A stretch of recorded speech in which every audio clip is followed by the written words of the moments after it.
अगर 15 वर्ष पूर्व लालू यादव ना होते ना तो नीतीश कुमार जी आप मुख्यमंत्री नहीं बनते। 40 के बदले 4000 सांसद, वो एक्चुअली 4 लाख बोलना चाह रहे थे, फिर उनको लगा कि गिनती थोड़ी गड़बड़ हो रही है तो 4000 पे आए। कभी न कभी आप प्रधानमंत्री पद से हटिएगा, उस दिन देश आपका मूल्यांकन किस आधार पर करेगा। इन थालियों में से प्रधानमंत्री जी, इन थालियों में से कितने चट्टे बट्टे को अपने साथ आप ले गए।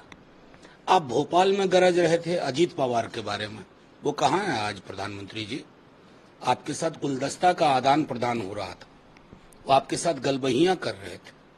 तो प्रधानमंत्री जी, आपकी जुबान से अब ये बातें अच्छी नहीं लगती। आप देश के प्रधानमंत्री, एक गरिमा होनी चाहिए। चट्टे बट्टों को तो आप अपने यहाँ इकट्ठा कर रहे हैं। आपके 30% कैंडिडेट इन्हीं दलों में से आए हुए लोग हैं। किस मुंह से आप ये बड़ी बड़ी बातें करते हैं, पर अशोभनीय लगती है अब ये। अच्छा, वो 2 करोड़ का क्या हुआ प्रतिवर्ष? 14 ईस्वी में 2 करोड़ प्रतिवर्ष इन्हीं के मुखारविंद से पूरे देश ने सुना, जिसका हिसाब आज के दिन में बैठता है 2 दाहें 20 करोड़ रोजगार में प्रधानमंत्री जी एक बता दीजिए कि आपने क्या किया। 2 लाख भी आप बिना हिचके हुए, बिना फंबल किए हुए बोल ही नहीं पाइएगा।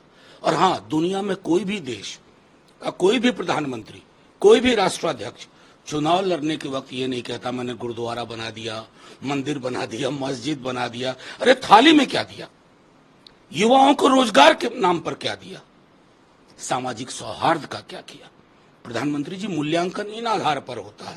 नहीं तो कई राजा महाराजाओं ने बड़े बड़े मंदिर बनवाए, बादशाहों ने मस्जिदें बनवाई। हम उस दौर में जिएंगे क्या? हमें रोजगार चाहिए, बेहतर स्वास्थ्य सुविधा चाहिए। मनरेगा को लेकर के आपका जो दृष्टिकोण है वो मजदूरों के खिलाफ है। श्रमिकों के लिए सुरक्षा चाहिए, इस पर आप चुप रहते हैं। कमाल क्या, ये कौन सा कैंपेन है आपका? एक बार विचार करिएगा, कभी न कभी आप प्रधानमंत्री पद से हटिएगा, उस दिन देश आपका मूल्यांकन किस आधार पर करेगा। पश्चिम बंगाल के मुख्यमंत्री ने बीजेपी पे हमला बोला और उन्होंने कहा है कि 19 अप्रैल को मतदान है और 17 को ये लोग दंगा कर रहे हैं। देखिए, ये आशंका हर जगह है। इससे पता चलता है कि बीजेपी के बारे में आम जनों में क्या सोच है। हम सब, ईश्वर पर किसी का कॉपीराइट नहीं है ना भाई। ऐसा थोड़ी है कि राम भगवान भाजपा से पूर्व भगवान नहीं थे, या भगवान भी आप ही ने बनाया उनको। आपको मौलिक मुद्दों पर बात करनी चाहिए, तनाव पैदा करके, ध्रुवीकरण करके। अगर आप चुनाव जीतते हैं, जीतने की कोशिश करते हैं, देश हारता है, तिल तिल करके मरता है, क्षत विक्षत होता है, आहत होता है। तेजस्वी यादव ने कल 10 सवाल प्रधानमंत्री मोदी से पूछे।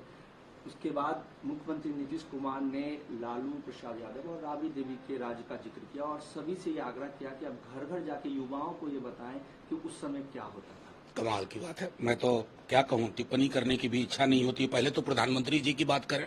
आपने 2 सवाल को समेट दिया है। प्रधानमंत्री जी से 10 सवाल नेता प्रतिपक्ष तेजस्वी जी ने पूछा। 10 के जवाब ना देते, 2 के भी जवाब देते ना, तो लगता कि प्रधानमंत्री जी गंभीर हैं चुनाव और अपने दायित्व को लेकर के। रही बात मेरे माननीय मुख्यमंत्री जी की, मैं तो उनके बेहतरी की कामना करता हूं कि स्वयं विवेक से निर्णय लें। नहीं तो 40 के बदले 4000 सांसद, वो एक्चुअली 4 लाख बोलना चाह रहे थे, फिर उनको लगा कि गिनती थोड़ी गड़बड़ हो रही है तो 4000 पे आए। मैं तो चाहूंगा कि वो स्वस्थ रहें, बेहतर हों, स्वयं विवेक से निर्णय लें। क्योंकि जो छवियां कल हमने देखी है पैर पर झुकते हुए, वो मैं उनसे राजनीतिक विरोध है, लेकिन मैं आहत हुआ।